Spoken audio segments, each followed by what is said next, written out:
रामदास स्वामींची दिनचर्या आपल्याला साधारणपणे सगळ्यांना माहिती आहे की सकाळी ब्रह्ममुहूर्तावर उठावं, आपलं अन्नी काटपावं, आपलं सगळं झाल्यानंतर रामरायाजवळ जावं, त्याचा काकडा करावा, त्याला दुधाचा नैवेद्य दाखवावा, त्याच्यानंतर आपण बलोपासना करावी आधी आणि मग आपल्या शिष्यांना शिकवावी. 1200 सूर्यनमस्कार काढायचे रोज समर्थ. आणि काय पिळदार आणि तेजपुंज तो देह होता हो. आणि त्या बलोपासनेवर साधनेचं तेज म्हणजे काय समर्थ दिसत असतील, आपण कल्पनाच करू शकत नाही खरं. आणि बलोपासना आपल्या शिष्यांना सगळ्यांना शिकवावी समर्थांनी, कारण ती त्या काळची गरज होती. प्रबल यवन झाले होते वंद्य या महाराष्ट्रात, प्रबल यवन झाले होते वंद्य या महाराष्ट्रात, आक्रंदत होता धर्म परसत्तेच्या दारात, आक्रंदत होता धर्म परसत्तेच्या दारात, ऐशा वेळी कल्याणी धीराची केवळ खाणी, श्री समर्थ सद्गुरुवाणी दुमदुमली हो सर्वत्र, जय जय रघुवीर समर्थ दुमदुमली हो सर्वत्र, जय जय रघुवीर समर्थ. इसवी सन 1600चा काळ होता आणि यवनांचं राज्य आपल्या महाराष्ट्रावर होतं. आणि त्या काळी भगवंताच्या उपासनेबरोबर बलोपासना ही तेवढीच महत्वाची आहे हे समर्थांनी तेव्हा जाणलं. आणि आपल्या सगळ्या शिष्यांना ते सूर्यनमस्कार शिकवावे, शस्त्र कसं वापरावं शिकवावं, हे असं सगळं त्यांचं दिनचर्या होती. आणि ते सगळं झाल्यानंतर आपल्या सगळ्या शिष्यांना घेऊन बसावं आणि काहीतरी आपल्या कीर्तनातून प्रवचनातून काहीतरी बोध आपल्या शिष्यांना द्यावा, अशी त्यांची रोजची दिनचर्या होती. आणि आजही सगळं आपलं रामाचा काकडा झाला, दुधाचा नैवेद्य झाला, व्यायामही करून झाला आणि रोज अगदी नेहमीप्रमाणे समर्थ आपल्या सगळ्या शिष्यांना घेऊन बसले. आणि आज कोणतं महात्म्य सांगायचं, आज काय बरं बोध द्यायचा आपल्या शिष्यांना, तर समर्थांनी काशी महात्म्य आपल्या सगळ्या शिष्यांना सांगितलं. जगी धन्य वाराणसी पुण्यराशी, तये माझी जाता गती पूर्व जाशी, मुखी राम नामावली नित्य काळी, जीवा हित सांगे सदा चंद्रमोळी, नम पार्वती पते हर हर महादेव. आणि आज समर्थांनी विषय निवडला काशी महात्म्य. आणि काय सांगितलं समर्थांनी काशीबद्दल? समर्थ म्हणाले काशी हे एकमेव असं तीर्थक्षेत्र आहे ज्याला मुक्ती क्षेत्र असं सुद्धा म्हणतात. ते फक्त तीर्थक्षेत्र नाहीये, ते मुक्ती क्षेत्र पण आहे. मग मुक्ती क्षेत्र म्हणजे काय, तर जिथे सदावर्त मुक्ती आपल्याला मिळते त्याला म्हणतात मुक्ती क्षेत्र. तुम्ही म्हणाल एक शब्द सांगितला त्याचा अर्थ दुसरा परत डिफिकल्ट. सदावर्त मुक्ती म्हणजे काय? सदावर्त म्हणजे जिथे कर्माचा हिशोब केला जात नाही, पात्रतेचाही हिशोब केला जात नाही. काशी क्षेत्रामध्ये जो कोणी देह सोडेल त्याला सगळ्यांना मुक्ती मिळणार, त्याला म्हणतात सदावर्त मुक्ती प्रदान करणे.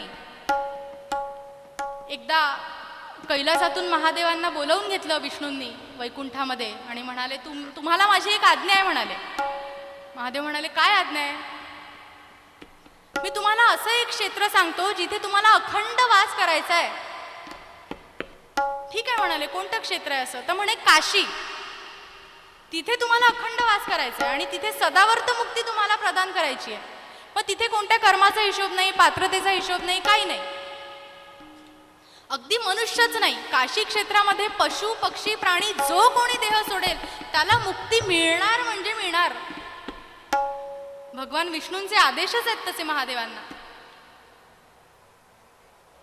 पण मग महादेवांनी आपल्या कंडिशन समोर ठेवल्या. कंडिशन शिवाय कोणताच डील काही होऊ शकत नाही. म्हणाले, रामा भगवंता, तुम्ही आज्ञा केली ते बरोबर आहे, मी पालन करेन त्याचं, पण म्हणे मला जरा काही सुट्ट्या वगैरे अखंडवास करायच्या, म्हणे हे होऊ शकत नाही. काहीतरी थोडं Saturday Sunday 9 hours a day थोडं काहीतरी. नाही म्हणाले, असं सॅटर्डे संडे वगैरे काय चालणार नाही तिथे, अखंड म्हणजे अखंडच. म्हणे का असं? अहो म्हणाले, तुम्ही एखाद्या वेळेला तिथे नसलात आणि तिथे जर कोणी देह सोडला, मग त्याला कोण मुक्ती देणार? म्हणून म्हणे अखंड वास करायचंय तुम्हाला तिथे. मग महादेव म्हणाले, हो असं शक्यच नाहीये. जो रामनाम माझा आधारच आहे, जो प्राणापलीकडे मी जपतो, ते रामराय माझ्या समोर नाही, तोपर्यंत मी तिथे अखंड वास करू शकत नाही. मग म्हणाले, माझी एक अट आहे. महादेवांनी पण अट टाकली, जोपर्यंत तुम्ही तिथे माझ्यासोबत आहात तोपर्यंतच मी तिथे राहणार. आणि म्हणून आपण काशी क्षेत्री बघतो की अभिमुक्तेश्वर महादेव आहेत आणि त्यांच्या समोर रामराया स्वतः शिवलिंगात तिथे प्रकट झालेले आहेत. हे एकाच ठिकाणी आपण बघतो. आणि असं सगळं महात्म्य समर्थांनी सांगितलं. आणि एक ट्विस्ट आहे म्हणाले त्याच्यामध्ये. मग माझ्यासारखी एखादी विचार करते की सगळ्या जगातली सगळी पापं डोक्यावरती घ्यावी आणि काशी क्षेत्री जावं म्हणजे मिळाली मुक्ती. इतकं साधं आहे का होते? महादेव असतील भोळे, पण भगवान विष्णू काय भोळे नाहीत. भाव तोची देव, ज्या भावाने आपण त्याला अडवू तेच रूप तो आपल्याला दाखवणार आहे. घेशी तेव्हा देशी ऐसा अससी उदार, जनी म्हणे देवा तुझे कुंपणाचे द्वार. जनाबाई म्हणतात, अरे देवा काहीतरी घेतो तेव्हाच तू देतो, तसं काय फुकट देत नाही. इतकं साधं सरळ आहे का की कोणीही जावं, काहीही पाप डोक्यावरती घेऊन जावं आणि मग काशी क्षेत्री देह सोडला की मिळाली मुक्ती. भगवान म्हणाले, विष्णू म्हणाले, महादेवा हो तुम्ही भोळे आहात, तुम्ही कोणालाही द्याल हो मोक्ष, पण मी आहे ना म्हणे इथे ठामे ठोक.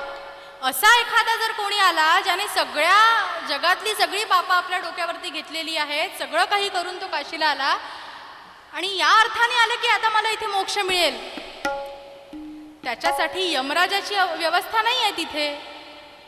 तिथला कोतवाल आहे कालभैरव. आणि कालभैरवाला बघून आपणही म्हणू, तो यमराज परवडला असता हो. तो यमराज तरी तेलातच तळतो. कालभैरव पार जखमा करून त्याला मीठ लिंबू चोळून मग तो तेलात टाकून तळतो. इतका डेंजर त्याचा नरक असतो. आणि भगवान म्हणाले की तिथे जो कोणी या पाप बुद्धीने येईल त्याचा कोतवाल कालभैरव असेल, मुक्ती त्यालाही मिळेल. तर सदावर्त मुक्ती म्हणजे त्याला मुक्ती मिळणार 100%.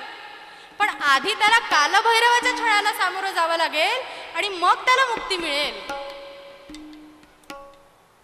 हे सगळं असं महात्म्य काशीचं समर्थांनी सांगितलं. आणि सगळ्या शिष्यांवर त्याचा इतका परिणाम झाला हो. आपल्यालाही कोणी सांगितलं की अहो मी तिथे जाऊन आलो आणि काय ते डोंगर, काय ती नदी, काय ती दरी, काय ते हिरवळ. आपण काय म्हणतो, असं आहे का, थांबा पुढच्याच रविवारी आम्ही जाऊन येतो. हो ही तर समर्थांची वाणी होती. काय तेज असेल त्या वाणीमध्ये आणि काय प्रभावशाली वाणी होती समर्थांची. ज्यांनी छत्रपती शिवाजी महाराजांना आदेश केले, उपदेश केले असे समर्थ, आणि त्यांच्या तोंडून काशी महात्म्य ऐकलं आणि सगळ्या शिष्यांची इच्छा झाली की आपणही काशीला जावं आणि पावन व्हावं.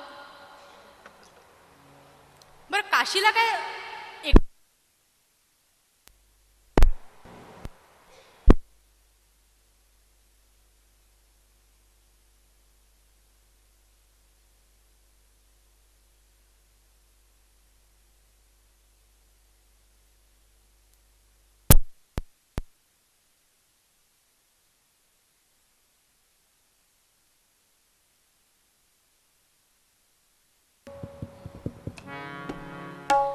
सगळे शिष्य हट्टालाच पेटले. म्हणाले, महाराज काशीला जाण्याची इच्छा आहे पण तुमच्यासोबत जाण्याची इच्छा आहे.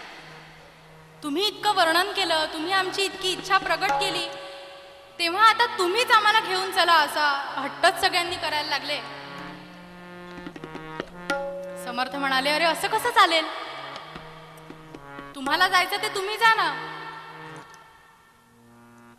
समर्थ यायला का तयार नव्हते?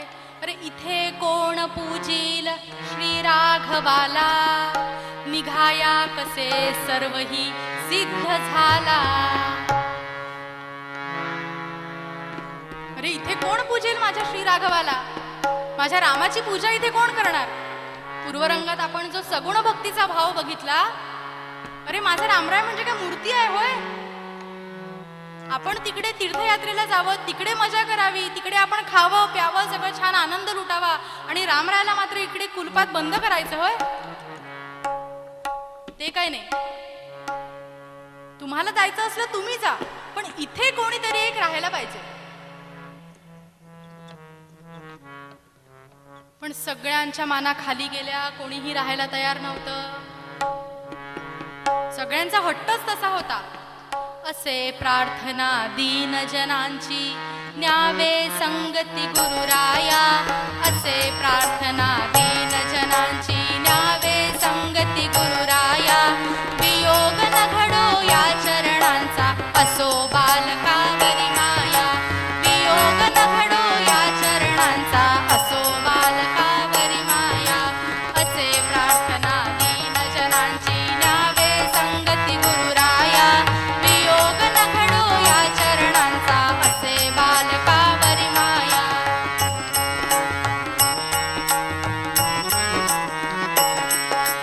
देशाटन हे होईल दर्शन, घडेल भारत भूमीचे. देशाटन हे होईल दर्शन, घडेल भारत भूमीचे. पुण्य उदेले खरेच वाटे, आम्हास जन्मोजन्मीचे. पुण्य उदेले खरेच वाटे, आम्हास जन्मोजन्मीचे. मार्गी जाता तीर्थ स्नाने, देव दर्शने घडतील. मार्गी जाता तीर्थ स्नाने, देव दर्शने घडतील. पूजू संता अति आदरे, पापे अवघी झडतील. पूजू संता अति आदरे, पापे अवघी झडतील.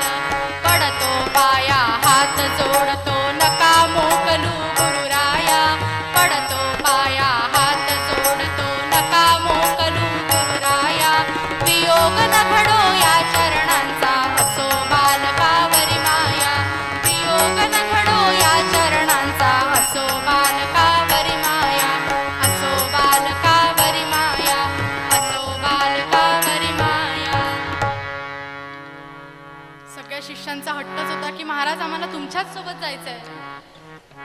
सद्गुरूंच्या सोबत आम्ही तीर्थक्षेत्र जर केली तर त्याचं दुप्पट पुण्य आम्हाला मिळेल, म्हणून तुम्ही आमच्या सोबत चला. पण समर्थांची अट मात्र कायमच होती, मला जर तुम्हाला सोबत न्यायचंय तर मग तुमच्यापैकी कोणीतरी इथे थांबा आणि माझ्या रामरायाची सेवा करा. कारण तेव्हा काय असं वन डे ट्रिप वगैरे असं काही कन्सेप्ट नव्हता. तेव्हा काय कार नव्हत्या आणि काही फ्लाईट्स नव्हत्या. पायी जावं लागायचं. 6-6 महिने एक तीर्थक्षेत्र करायला लागायची. आणि म्हणून Sajjangad Gondavale one day return असं वगैरे नाही. समर्थ म्हणाले, अरे 6 महिने जायला लागतील, 6 महिने यायला लागतील. चाफळ ते काशी काय जवळ आहे? आणि असं इतके दिवस आपल्या रामाला कोंडून ठेवायचं आपण? तुम्हाला पटतंय हे? कळतंय पण वळत नाहीये. हो, कळतंय सगळ्या शिष्यांना की हे काही बरोबर नाही. पण थांबेल कोण? जायचं सगळ्यांनाच आहे. आणि तेवढ्यात झालं असं की इतक्या सगळ्या शिष्यांच्या गर्दीतून एक छोटासा 7-8 वर्षांचा एक मुलगा वाट काढत समर्थांजवळ आला आणि म्हणाला, महाराज मी थांबलं तर चालेल का? आणि त्या मुलाला बघून सगळे शिष्य फिदी हसायलाच लागले. म्हणे, अरे 7-8 वर्षांचा मुलगा थांबणार आहे मठामध्ये? ह्याला कळतंय हा काय म्हणतोय? अरे किती मोठी जबाबदारी आहे ती. ब्रह्ममुहूर्तावर उठावं लागतं, सगळी मठाची कामं करावी लागतात, भिक्षा मागून आणावी लागते, रामरायाची सगळी पूजा अर्चा सेवा करावी लागते. गंमत आहे होय? आणि हा करणार आहे 7-8 वर्षांचा मुलगा? सगळे त्याची टिंगलटवाळी करायला लागले. समर्थांनी त्याला प्रेमाने जवळ घेतलं, कौतुक वाटलं समर्थांना. आणि म्हणाले, बाळ ये इथे बस. मांडीत बसवलं आणि म्हणाले, बाळ तुझं नाव काय, कुठून आलायस तू? तो म्हणाला, महाराज माझं नाव अज्ञान आणि तुमची सेवा करण्यासाठी म्हणून मी इथे तुमच्या मठामध्ये आलोय आणि तुमची इच्छा असेल तर मी थांबतो ना इथे. तुम्हाला चालेल का मी थांबलेलं? समर्थ गालात जरा हसले, म्हणाले, अरे बाळ तुला झेपणार आहे का हे? अज्ञान म्हणाला, महाराज हो मला तुम्ही सगळं जसं करायचं तसं सांगा, मी तसंच करेन, तुम्ही फक्त मला सांगा. समर्थांना फार कौतुक वाटलं. समर्थ म्हणाले, मी सांगतो तसं करशील? हो म्हणाला महाराज, करेन. आणि समर्थांनी त्याला सगळी दिनचर्या सांगितली. काय दिनचर्या करायची होती? सकाळी उठोनी ध्याई रघुपती, सकाळी उठोनी ध्याई रघुपती, काकड आरती जीवे भावे, काकड आरती जीवे भावे, सकाळी उठोनी ध्याई रघुपती, सकाळी उठोनी ध्याई रघुपती, काकड आरती जीवे भावे, काकड आरती जीवे भावे, मनोभावे नित्य ओवाळी काकडा, मनोभावे नित्य ओवाळी काकडा, सडा समार्जन करोनिया, सडा समार्जन करोनिया, दासबोध तसा मनोबोध नित्य, दासबोध तसा मनोबोध नित्य, वाचित जा सत्य लाभ देणे, वाचित जा सत्य लाभ देणे, शेजारती सांग करावी रमाची, शेजारती सांग करावी रमाची, मग विश्रांतीची वेळा तुझ, मग विश्रांतीची वेळा तुझ, सकाळी उठोनी ध्याई रघुपती, काकड आरती जीवे भावे, काकड आरती जीवे भावे. समर्थांनी सगळी दिनचर्या त्याला समजावून सांगितली. ब्रह्ममुहूर्तावर उठायचंय, त्याच्यानंतर आपलं अंधी काटपायचं, सडा संमर्जन करायचं, रांगोळ्या काढायच्या आणि मग रामाच्या देवळात जायचं, तिथे दिवा लावायचा, रामाचा काकडा करायचा, काकडा झाल्यानंतर रामाला दुधाचा नैवेद्य दाखवायचा आणि मग हे सगळं झाल्यानंतर परत मोबाईल घेऊन बसायचं नाही टाइमपास करत, झोळी उचलायची आणि भिक्षा मागायला जायची. रामदासांची दीक्षा मागितली पाहिजे भिक्षा. रामदासांचं कर्तव्यच आहे ते, भिक्षा मागून आणायची पाच घरी जाऊन आणि जी काही भिक्षा मिळेल ती मठात येऊन रामासमोर ठेवायची. मग त्याला स्वयंपाकघरात जाऊन त्याचा छान नैवेद्य करायचा आणि मग रामाला नैवेद्य दाखवायचा. आणि बरं अज्ञान बाळ, एक गोष्ट सांगतो हा तुला, कायम लक्षात ठेव, माझा राम जेवल्याशिवाय जेवायचं नाही. बरं, राम जेवल्याशिवाय जेवायचं नाही. आणि मग रामाचं झालं की मग आपण प्रसाद ग्रहण करावा. दुपारी थोडी विश्रांती वाटली तरी घ्यायची नाही, दासबोध वाचत बसायचं, मनोबोध वाचायचा, ग्रंथ वाचायची, जप करायचा, नामस्मरण करायचं आणि मग संध्याकाळी परत रामाला दुधाचा नैवेद्य दाखवायचा आणि मग शेजारती करून तू झोपायचं. मग विश्रांतीची वेळ आहे तुझं. हे सगळं करायचं आणि मग तू झोपायचं. आणि आता ही सगळी दिनचर्या समर्थांनी समजावून सांगितली. अज्ञान फार आज्ञाधारक होता बरं. सगळी छान नीट ऐकून घेतली आणि म्हणाला, महाराज तुम्ही जसं सांगितलं तसं करेन. हा, गुरूंची आज्ञा शिरसा वंद्य. गुरु जे म्हणाले ते करणारच. आणि सगळ्या शिष्यांना फारच हायसं वाटलं की चला आपल्यावरचं टळलं, आपल्याला जायला मिळणार. आणि आता निघण्याचा दिवस उजाडलेला आहे. सगळ्यांची तयारी झाली.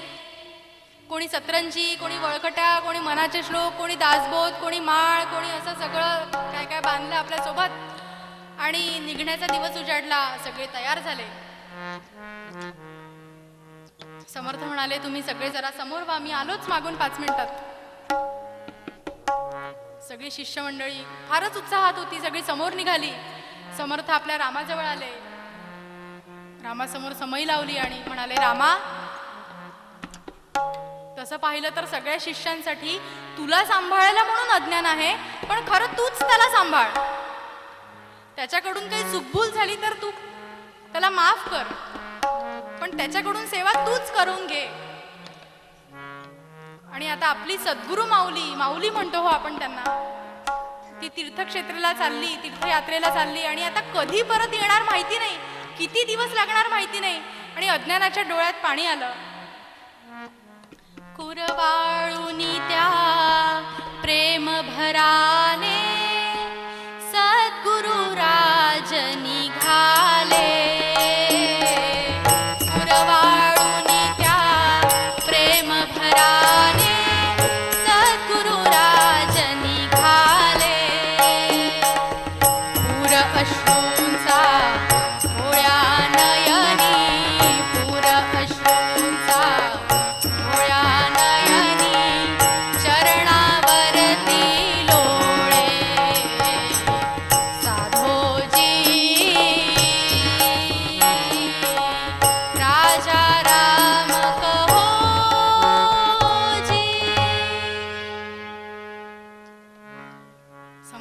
फार दाटून आलो.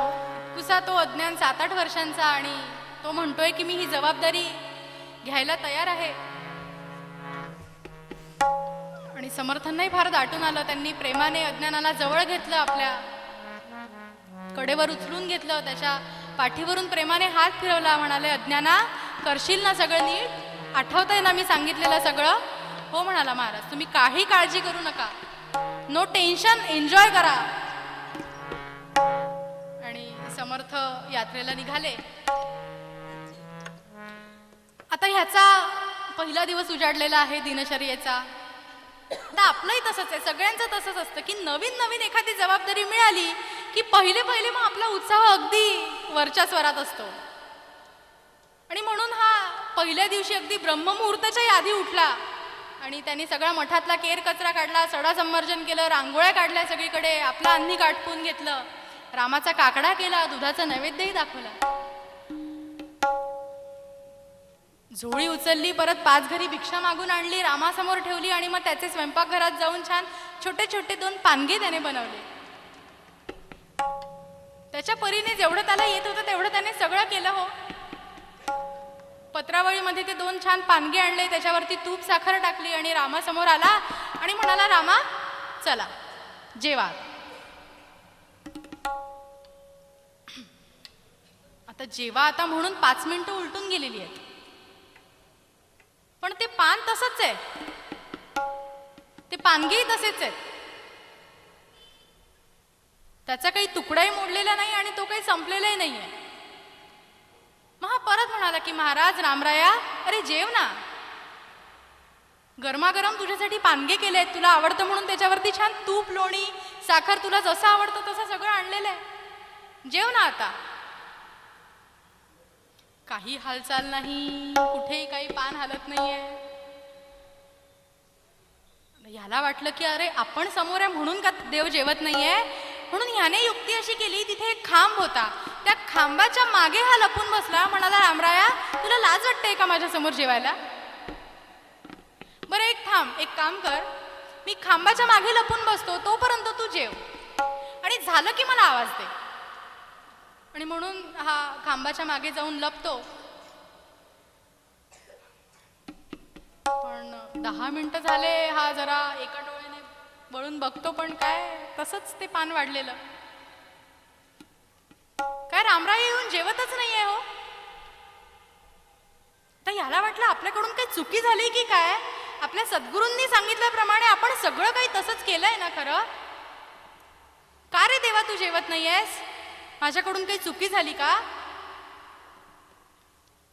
बरं रामराया बोलायलाही तयार नाही. जेवायला तर नाहीच नाही हो, बोलायलाही तयार नाही. काय झालं, जेवत का नाहीयेस सांग तरी. अरे मी इतका सकाळपासून काम करून थकलोय, दमलोय, माझ्या पोटात कावळे ओरडायला लागलीये. तू जेव ना आता. आणि बरं राम जेवल्याशिवाय मला जेवायचं नाही, सद्गुरूंची आज्ञा आहे. आणि गुरूंची आज्ञा शिरसावंद्य. अज्ञान फारच आज्ञाधारक होता. गुरूंची आज्ञा काही मोडायची नाही. गुरूंनी सांगितलेलं आहे की राम जेवल्याशिवाय आपण जेवायचं नाही. मग मी कसा जेवू, तू जेव ना आधी. इतकं आळवून इतकं विनवूनही काहीच नाही हो. रामराय येतच नाहीये. आणि आता याला गहीवरून आलं. रामरायला म्हणाला, जेवसी का न सख्या रघुराया, जेवसी का न सख्या. जेवसी का न सख्या रघुराया, जेवसी का न सख्या.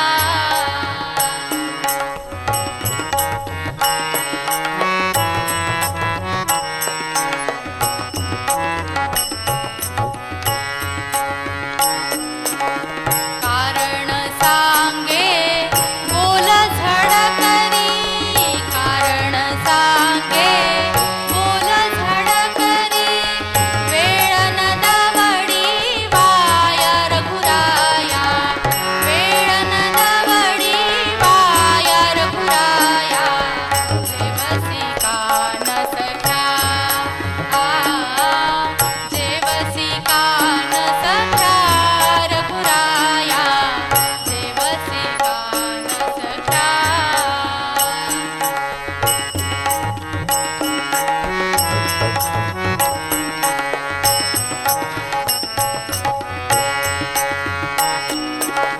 फार भुकेला फार मी श्रमलो, फार भुकेला फार मी श्रमलो, का त्यजिसी रे माया रघुराया, का त्यजिसी रे माया रघुराया, जेवसी का न सख्या.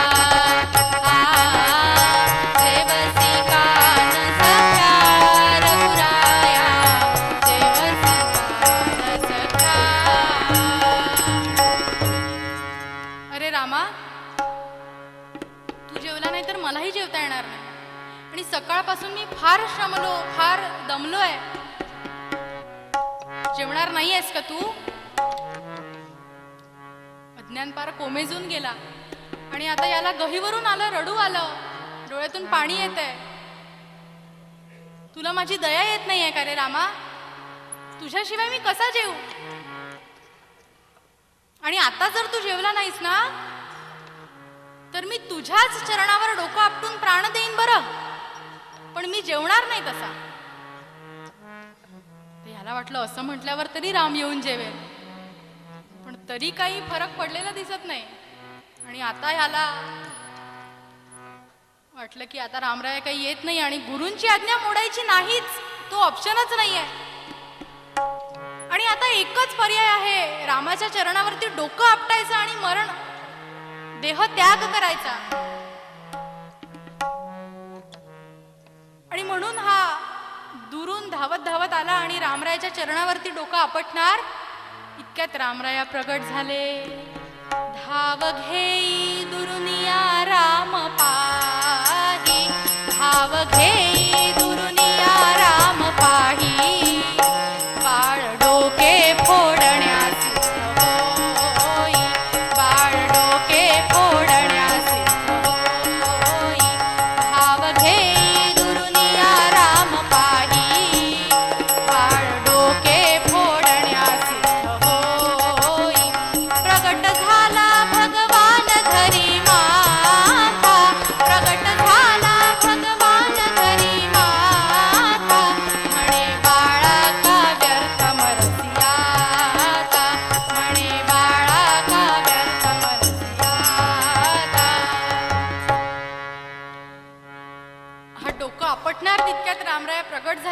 त्यांनी अलगद अज्ञानाला उचललं, आपल्या कडेवरती घेतलं आणि म्हणाले, अज्ञाना, अरे किती भोळा आहेस तू, हे काय करतोयस? अरे या कलियुगात काय देव असे प्रत्यक्ष जेवतात होय? कलियुगात देव प्रत्यक्ष येऊन जेवतात का कधी? किती भोळा आहेस तू. या कलियुगाची रीत म्हणजे तुला माहिती नाही का? एक छोटीशी प्लेट घ्यायची आणि त्याच्यामध्ये 2 छोट्या छोट्या पोळ्या करायच्या आणि त्याच्यामध्ये अगदी छोटीशी भाजी टाकायची आणि काय ते पाणी फिरवून ओम प्राणास्वा अपानास्वा म्हणायचं आणि थोड्या वेळाने स्वतःच फस्त करायचं. ही कलियुगाची रीत आहे रे. काही लोक तर त्याचं पण कष्ट घेत नाही, नुसतं वासानेच आम्हाला पोट भरावं लागतं. ही कलियुगाची रीत आहे. इथे काय प्रत्यक्ष येऊन जेवतात का देव? हे काय करायला निघालंय अज्ञाना? अज्ञान म्हणाला, देवा आता तुम्ही आलेच आहात ना, ते मला काही माहिती नाही, आता जेवून जा. आता आलेच आहात तर जेवून जा. रामराय म्हणाले, बरं आज जेवून जातो. अज्ञान म्हणाला, आज नाही, हे आता रोज, हे याला रुटीन बनवायचं. आता मी काय रोज असं तुला विनवत बसणार आहे होय? इतकं दमून भागून मी आलेलो, भिक्षा मागून आणली, परत सगळ्या मठाचे सगळे कामं केले, स्वयंपाक करून आणला आणि त्याच्यानंतर तू असा भाव खाणार? ते काही नाही. आता रोज माझा स्वयंपाक झाला की तू इथे हजर व्हायचं. आणि त्याची सगुण भक्ती बघून रामराया फारच प्रसन्न झाले आणि म्हणाले, ठीक आहे अज्ञाना, तुझी इच्छा आहे ना, तुझ्यासाठी मी प्रगट होईन. आणि आता ठरलं की अज्ञानाने सगळे कामं करायचे, भिक्षा मागून आणायची, त्याचा स्वयंपाक करायचा, छान पानगे करायचे, रामासमोर आणले की रामाने स्वतःच प्रगट व्हायचं आणि सगळ्या पंचयतनासोबत जेवायचं आणि परत गुप्त व्हायचं. ही दिनचर्या चालली आहे 1 महिना. काय अधिकार असेल हो अज्ञानाचा? आपण पूर्वरंगात जो प्रकार अभ्यास केला सगुण भक्तीचा, त्याचं फळ की रामराय प्रत्यक्ष येऊन जेवतोय. बरं 1 महिना छान सगळं नीट सुरू आहे. रामराया येतोय, जेवतोय आणि गुप्त होतोय. एक दिवस असं झालं की ब्रह्ममुहूर्त टळून गेला. आता सूर्यकिरण वर यायला लागली, पण हा अज्ञान काही अजून झोपेतून उठलेला नाही. आणि रामरायांना काकड्याची सवय झाली. संत म्हणतात की आपण जे रोज उपचार देवाला करतो त्याच्यासाठी एकदा का सवय लागली की तो लाचावतो. इतकी त्याला सवय होऊन जाते आपल्या सेवेची आणि उपचाराची. आता रामरायाला काकड सेवेची, काकडा आरतीची आता सवय झाली आणि वाट पाहतात आहे. ब्रह्ममुहूर्त झाला, पहाट व्हायला लागली, सकाळ झाली, पण हा अज्ञान काही अजून उठत नाही. काय बरं झालं असेल? आणि म्हणून रामराय म्हणतात की अरे हनुमंता, जरा जाऊन बघतो का, काय झालंय अज्ञानाला, उठला का नाही अजून? बरं आता मारुतीरायांची मजा मात्र वेगळीच काही चालू असते. मारुतीरायांना हा अज्ञान काही फारसा पटलेला नाही. का कारण काय का पटलेला नाही? अहो ते 2 पानगे केवढे, त्याच्यासाठी संपूर्ण पंचायतन प्रगट होते आणि सगळे मिळून ते 2 पानगे खायचे. आणि मारुतीराय केवढे हो, त्यांची भूक केवढी. भूक लागली म्हणून सूर्याला गिळायला निघालेले ते मारुतीराय आणि त्यांनी त्या एका तुकड्यासाठी प्रगट व्हायचं म्हणून काय फारसा पडलेला नाही अज्ञान. आणि मारुतीरायांचं सुरू असतं की रामा, अरे त्या 2 पानग्यांसाठी वैकुंठातून इथे प्रवास करावा, तोही रोज, हे काही फारसं मला पटत नाही. पण रामराय म्हणाले, अरे हनुमंता, अरे तो लहान आहे, पहिल्यांदा सेवा करतोय आणि त्याची जरा सगुण भक्ती बघ. त्याच्या भक्तीला न्याय देण्यासाठी आपल्याला कष्ट पडली तरी चालेल, पण आपल्याला प्रगट व्हावं लागेल. आणि इच्छा नसताना सुद्धा आपल्या स्वामींची इच्छा आहे म्हणून मारुतीराय निघाले. आणि निघाले कसे हो, हातात गदा घेऊन निघाले उठवायला. आता फारसा पटलेला तर नाहीच आहे, राग तर आलेलाच आहे, पण आता रामराय म्हणाले म्हणून निघाला. आणि रामराय म्हणाले, अरे काय करतोयस, गदा घेऊन कुठे निघाला? अरे तू 7-8 वर्षांचा बाळाला उठवायला चाललायस का युद्धाला चाललायस? ती गदा आधी खाली ठेव आणि त्याला जरा प्रेमाने उठव. आणि रामरायच्या इच्छेप्रमाणे मारुतीरायांनी गदा खाली ठेवली आणि अज्ञानाला उठवायला गेले. आणि जरा रागातच म्हणाले, अज्ञाना चल उठ लवकर. तुझ्याच्याने होणार नव्हतं तर मग कशाला माझ्या रामाला तुझ्या आरतीची सवय लावली, काकड आरतीची सवय लावली? आधीच सांगायचं ना होणार नाही तर. माझे रामराय तिथे तुझी किती वेळची वाट बघतात आहे. पण हा अज्ञान काही उठायला तयार नाहीये. मारुतीराय परत आले. आता रामरायांनी लक्ष्मणाला पाठवलं. लक्ष्मण पण शेषाचाच अवतार आहे, त्याचा पण राग काही फारसा कमी नाहीये. तो पण धनुष्यबाण घेऊन निघाला. रामराय म्हणाले, ते आण आधी धनुष्यबाण, ते खाली ठेव आणि प्रेमाने उठवायचं त्याला. आणि लक्ष्मण सुद्धा गेले, त्यांनी उठवायचा प्रयत्न केला. अज्ञान काही उठलेला नाही. आता सीतामाईंना रामाने पाठवलं आणि जरा बघून ये काय झालंय त्याला, काही तब्येत वगैरे बरी नाही आहे का त्याची. आणि म्हणून सीतामाई आली. त्याच्या तो जिथे झोपला होता तिथे बसली खाली, त्याचं डोकं आपल्या मांडीवर घेतलं, त्याला प्रेमाने गोंजारलं आणि म्हणाली, अज्ञाना रे आज काय तुझी तब्येत बरी नाही आहे का? बरं वाटत नाही आहे का? आज उठण्याची इच्छा नाही आहे का तुझी?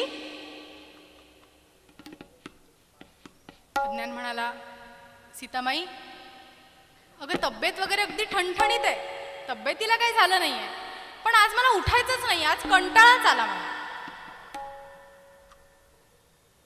ठीक आहे म्हणाला, तू झोप. आणि ती परत आली. आता रामराय आले स्वतः आणि आपल्या सद्गुरूंचे सद्गुरू आले म्हणून हा लगेच उठून बसला, त्यांना नमस्कार केला आणि रामरायाला म्हणाला, रामराया अरे आज मला खूपच कंटाळा आलाय. का कंटाळा आला? काय झालं तुला, आज का उठला नाहीस?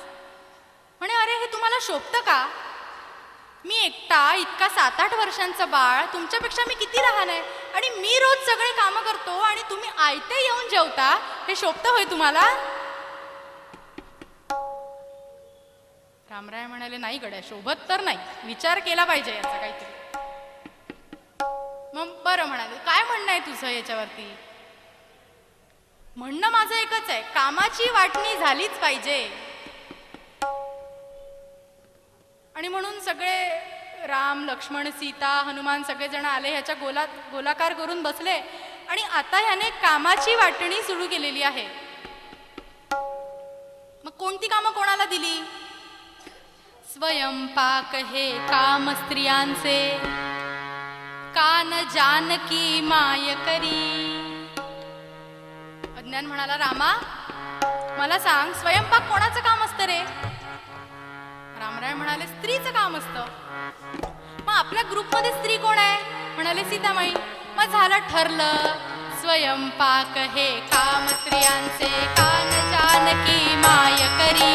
स्वयंपाक हे काम स्त्रियांचे, कान जानकी माय करी. भोजन समयी पाटावरती, बसणे ही नच गोष्ट बरी. भोजन समयी पाटावरती, बसणे ही नच गोष्ट बरी. अज्ञान म्हणतो, रामराया तू असं कुठे बघितलंयस का रे की आईचा बाळ सगळा स्वयंपाक करतो आणि आई आयती ताटावरती येऊन जेवून जाते? हे कधी तू ऐकलंयस का? नाही ना? मग या सीतामाईला शोभतं होय असं? जेवण झालं की आयता पाटावर येऊन बसायचं आणि जेवून जायचं, हे सीतामाईला शोभतं का? आजपासून सगळ्यांचा स्वयंपाक सीतामाई करणार. स्वयंपाक हे काम स्त्रियांचे, कान जानकी माय करी. भोजन समयी पाटावरती, बसणे ही नश गोष्ट बरी. बसल्या बसल्या पूजन करणे, कार्य कठीण नच वाटावे. लक्ष्मणजीला सख्या राघवा, कोणी पण हे सांगावे. लक्ष्मणजीला सख्या राघवा, कोणी पण हे सांगावे. अज्ञान म्हणाला, रामा आता पहिलं सगळ्यात मोठं आणि कठीण काम तर झालं, स्वयंपाकाचं काम दिलं वाटून. आता दुसरं काम आहे, पण ते जरा सोपी आहे. कोणतं? पूजा करायची आहे देवाची. सुवासिक फुलं तोडून आणायची, त्याची हारं करायची आणि फक्त देवाची षोडशोपचारे पूजा करायची. इतकं सोपं काम आहे. सांग बरं मी कोणाला देऊ? सगळ्यांच्या नजरा लक्ष्मणजींकडे जातात. लक्ष्मणजीला सख्या राघवा, कोणी पण हे सांगावे. बसल्या बसल्या पूजन करणे कार्य कठीण नच वाटावे लक्ष्मणजीला सख्या राघवा कोणी पण हे सांगावे केर काढुनी सडा घालणे मोळ्या वाहणे शिरावरी केर काढुनी सडा घालणे मोळ्या वाहणे शिरावरी बल भीमाला काय कठीण ते सहज उचलिला द्रोणागिरी बल भीमाला काय कठीण ते सहज उचलिला द्रोणागिरी. आता दोन महत्वाची कामं झालेली आहेत, स्वयंपाक आणि पूजा. आता सगळ्यात मोठं काम आहे ज्याच्यासाठी बॉडी असणं फार महत्वाचं आहे. कोणतं काम? आपल्या स्वयंपाक घरात चूल पेटवण्यासाठी लाकडं लागतात. ती लाकडं जंगलात जाऊन तोडून आणावी लागतात, खांद्यावरती वाहून आणावी लागतात. मग ते काम कोण करणार? रामराय म्हणाले तूच सांग कोण करणार. अज्ञान म्हणाला आपल्या ग्रुपमध्ये बॉडी बिल्डर कोण आहे रे रामा? अरे म्हणे त्याने द्रोणागिरी पर्वत उचलला, त्याच्यासाठी साधी लाकडी वाहून आणणं काय मोठं काम आहे होय? म्हणून आजपासून लाकडं तोडून आणण्याचं काम हनुमंतरायांचं. केर काढुनी सडा घालणे मोळ्या वाहणे शिरावरी बल भीमाला काय कठीण ते सहज उचलिला द्रोणागिरी भिक्षा मागुनी आणीन दीक्षा चालवीन गुरुरायाची याविण दुसरे करीन काही आणवा तो पायाची. रामराय म्हणाले अज्ञाना सगळ्यांना सगळी कामं वाटून झाली, पण तू स्वतः काही करशील की नाही? तू स्वतः काय करणार? अज्ञान म्हणाला महाराज रामा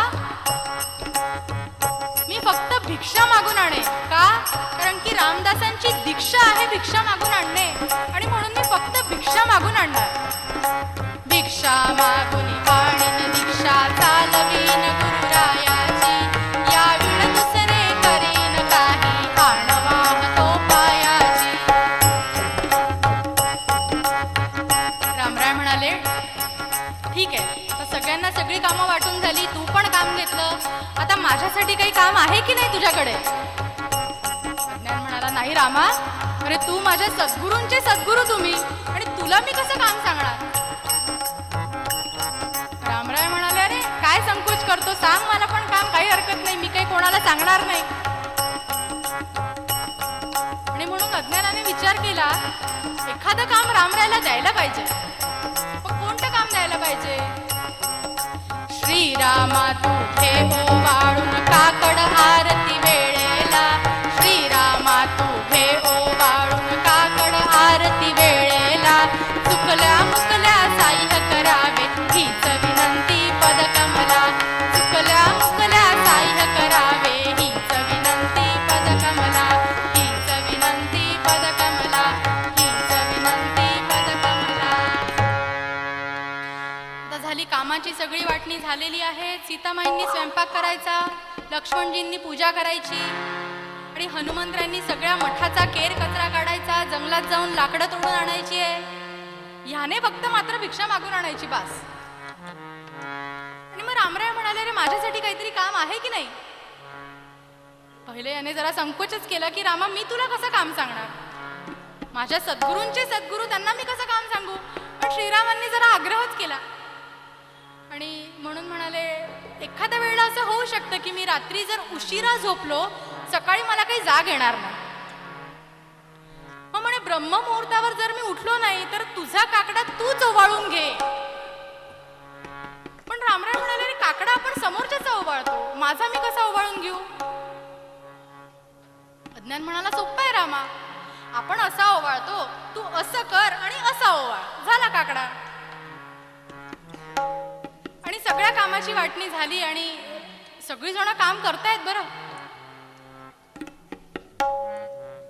सांगितलेली कामं सगळी छान नीट पार पाडतायत. 15 दिवस तसेही लोटून गेले. आणि एक दिवस झालं असं, ह्याचा दरारा होता. मात्र कोण कसं काम करतंय, कोण त्याच्या कामामध्ये काही चुकी तर करत नाहीये ना, ह्याचं सगळीकडे लक्ष. एक दिवस असं झालं की फारच पोळ्या उरल्या रात्रीच्या, आणि सीतामाई जरा रामाकडे आल्या आणि म्हणाले अहो कालच्या फारच पोळ्या उरल्यात, त्याचं काय करू? आणि हळूच म्हणाली, घालू का गाईला? आता हा अज्ञान तिथेच बसलेला होता, ह्याने ऐकलं. काय म्हणतेस? गाईला घालायच्या काय? मी एवढी भिक्षा मागून आणतो, ती भिक्षा मागून मागून माझे खांदे दुखायला लागतात, आणि तू गाईला घालतेस ते सगळ्या पोळ्या? कोणाच्या वाटच्या आहेत त्या? सीतामाई म्हणाली, अहो मी काय करू? हनुमंतरायांच्या वाटच्या आहे म्हणाले, इतक्या डिब्बर पोळ्या. काल रात्री त्यांची जंगलातच पार्टी झाली, ते काही घरी जेवले नाही म्हणून त्यांच्या वाटच्या पोळ्या उरल्या. आणि मग आता ह्याचं काय करायचं? रामरायांनी छान पर्याय सुचवला, ह्याचा काला कर. आणि सीतामाई स्वयंपाकघरात आली, त्याचा छान खमंग काला केला आणि सगळ्यांची द्रोण भरली. त्याच्यामध्ये काला, त्याच्यावरती कोथिंबिरी, बाजूला घट्ट दही, लोणच्याची फोड, सगळं छान असं सगळ्यांना द्रोण भरून तिने समोर आणले. पंगत बसली आणि पहिला घास घेणार, वदनी कवळ झालं. पहिला घास सगळे घेणार, तेवढ्यात ह्याचं रडणं सुरू झालं. ढसा रडायलाच लागला. हो, रामराय म्हणाले, अरे काय झालं, तुला आवडला नाही का काला? नाही म्हणाले रामा, काला तर फारच छान, उत्कृष्टच झालाय. काय खमंग वास येतोय. मग काय झालं, का रडतोयस? अज्ञान म्हणाला, रामा अरे मला माझ्या गुरूंची फारच आठवण येते आज. का? कारण त्यांना हा काला खूप आवडतो आणि मला आत्ताच्या आत्ता माझ्या गुरूंजवळ घेऊन चला. आता आली पंचायत. अरे चाफळ ते काशी काय जवळ आहे का? तुला आत्ताच्या आत्ता कसं नेऊन पोचवणार? हा काय वाटतंय? नाही म्हणाले, काही करा, मला आत्ताच्या आत्ता नेऊन पोचवा. रामराय म्हणाले, कसं करायचं मग? तर कसं पोचवायचं तुला आत्ताच्या आत्ता? अज्ञान म्हणाला, तुमच्याकडे ती आहे ना सुपरफास्ट एक्सप्रेस. मनात फक्त विचार आणा आणि दुसऱ्या क्षणात तिथे. त्याला सांगा ना जरा. आणि म्हणून रामराय हनुमंतरायांना आज्ञा करतात की मारुतीराया, परत तुमचा आलेला आहे वेळ, जरा याला पाठीवर बसव आणि घेऊन जा तिथे काशीला. आणि नाक मोडतच मारुतीराया, अरे आत्ता तर कुठे पहिला घास घेतोय, अजून खाल्लं पण नाही आणि याचं झालं रडणं सुरू, नाटकच याची फार. आणि म्हणून मारुतीरायाला पाठीवर बसवतात आणि हा पाठीवर बसतो. हातामध्ये याच्या काल्याचा द्रोण आहे आणि कोटीच्या कोटी उड्डाणे झेपावे उत्तरेकडे, मंदाद्री सारिखा द्रोणू क्रोधे उत्पाटिला. जय श्रीराम म्हणून दुसऱ्या क्षणात हे काशीला येऊन पोचले. ह्याला उतरवलं आणि मारुतीरायांनी ह्याला बजावलं. म्हणाला, अज्ञाना हे बघ, तुला आणून तर मी इथे सोडलंय, पण आतापर्यंत काय झालं आणि तुला इथे कोणी येऊन सोडलं हे जर तू यांना सांगितलं तर मग तुझी काही खैर नाही. तुला नेताना वरून खाली पाडून टाकेल. सगळा प्रकार काही तिथे सांगायचं नाही. ठीक आहे म्हणाला, नाही सांगणार. आणि म्हणून हा सद्गुरूंजवळ गेला. ह्याला आपले सद्गुरू दिसले. इतक्या दिवसानंतर दर्शन झालं, याच्या डोळ्यातून पाणी आलं. सगळ्या शिष्यांना हा दिसला. अरे अज्ञाना, तू इथे कसा आलास? समर्थ म्हणाले, अरे तू आमच्या मागे मागे चालायस की काय? तुला मी काय जबाबदारी दिली आणि तू काय केलं? केव्हा निघालासी कसा येथ येसी, केव्हा निघालासी कसा येथ येसी, आणिले तुझसी कोणी भोळ्या, कोणी भोळ्या. केव्हा निघालासी कसा येथ येसी, केव्हा निघालासी कसा येथ येसी.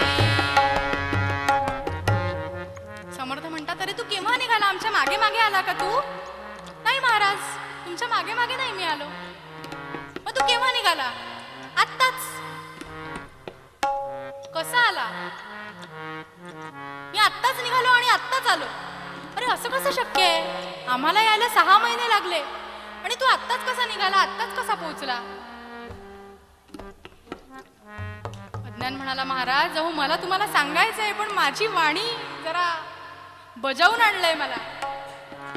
नको नाव सांगू बजावून आणि तया कारणे खुंटली शब्दवाणी. महाराज ज्यांनी मला आणलंय ना त्यांनी मला असं सांगितलं की माझं नाव सांगू नको, बजावून आणलंय. अज्ञान म्हणाला मला नाव सांगायला मनाई आहे, पण मी त्यांची ऍक्टिंग करून दाखवू शकतो. मग कोणी आणलं, कशी ऍक्टिंग करायची? असे शेपटी लांब जोडोनी हात, उभा राहिला पातला तोच येथ. महारुद्र हनुमान की जय. महाराज, ज्याने मला आणलंय त्याने मला बजावून पाठवलंय की माझं नाव सांगायचं नाही, पण मी त्याची नक्कल तुम्हाला करून दाखवतो. त्याला लांब शेपटी असते आणि तो निरंतर रामरायाच्या पायाशी हात जोडून उभा असतो. त्या व्यक्तीने मला इथे आणलंय. आणि समर्थांना घडलेला सगळा प्रकार अंतर्ज्ञानाने कळतो, अज्ञानाचा अधिकारही कळतो, सगळ्या शिष्यांना अज्ञानाचा अधिकार कळतो. आणि समर्थ रामरायाला विनंती करतात की जसं तू माझ्या अज्ञानाला दर्शन दिलं तसं माझ्या सगळ्या शिष्यांना तू इथे येऊन दर्शन दे. आणि काशीला मग श्री रामरायाचं सगळं पंचायतना सकट श्रीरामराय प्रकट होतात, तिथे सगळ्यांना दर्शन देतात आणि सगळ्यांना अज्ञानाचा अधिकार कळतो. कथेचा सार असा आहे मंडळी की अज्ञानाच्या आयुष्यामध्ये हा इतका आनंदी आनंद कसा झाला, इतका अधिकार त्याला आला कुठून? परमार्थामध्ये इतका लहान व्यक्ती, 7-8 वर्षांचा मुलगा, त्याला श्रीरामाने येऊन प्रत्यक्ष दर्शनच नाही दिलं, त्याच्यासाठी कामं केली, आनंदाने कष्ट केली. असा अनुभव त्याला काय यावा? त्याच्या मागे एकच कारण आहे, सगुण भक्ती. आणि सगुण भक्ती कशामुळे बळावते? तर एकनाथ महाराज मूळ अभंगात सांगतात, सुख एक आहे हरी आठविता. त्या नामस्मरणाने तो भाव आपल्या अंतःकरणात जागृत होणार आहे. एकनाथ महाराज म्हणतात, एका जनार्दनी ठेवूनी विश्वास होई का रे दास संत चरणी. तो विश्वास आहे का आपल्या अंतःकरणामध्ये? काहीही संकट आली तरी तो भगवंत आपल्याला तारणारच आहे, तो माझ्या सोबत आहे उभा. हा भाव मनात आणणे म्हणजे सगुण भक्ती. समर्थ म्हणाले, सगुणाचे नी आधारे निर्गुण पाविजे निर्धारे. अशी सगुण भक्ती आपण केली तरच तो निर्गुण निराकार परमात्मा आपल्याला प्राप्त होणार आहे. आणि हेच मूळ अभंगात आपल्याला तुकाराम एकनाथ महाराजही सांगतात, सुख एक आहे हरी आठविता. सुख एक आहे हरी आठविता. सुख एक आहे हरी आठविता. इतर जपता दुःख बहु. इतर जपता दुःख बहु. सुख एक आहे हरी आठविता. सुख एक आहे हरी आठविता.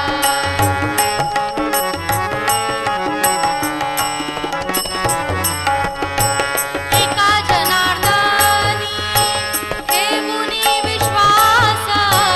एका जनार्दनी धरूनी विश्वास. होई का रे दास संत चरणी. होई का रे दास संत चरणी. सुख एक आहे हरी आठविता. सुख एक आहे. सुख एक आहे. सुख एक आहे हरी आठविता.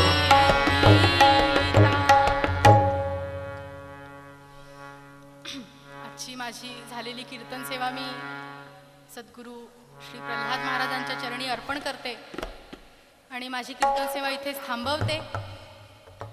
हेची दान दे गा देवा तुझा विसरण व्हावा. हेची दान दे गा देवा तुझा विसरण व्हावा.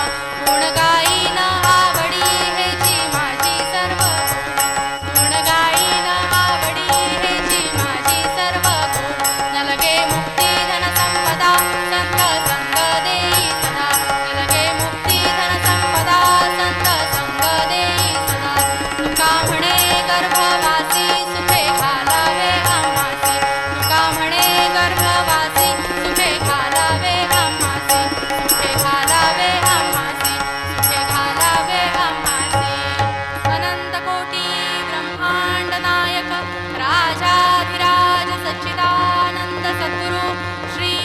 चैतन्य रामानंद प्रल्हाद महाराज की जय, राजाधिराज प्रभु रामचंद्र महाराज की जय, महारुद्र हनुमान की जय, समर्थ रामदास स्वामी महाराज की जय, देवर्षि नारद महाराज की जय, आर्य सनातन वैदिक हिंदू धर्म की जय.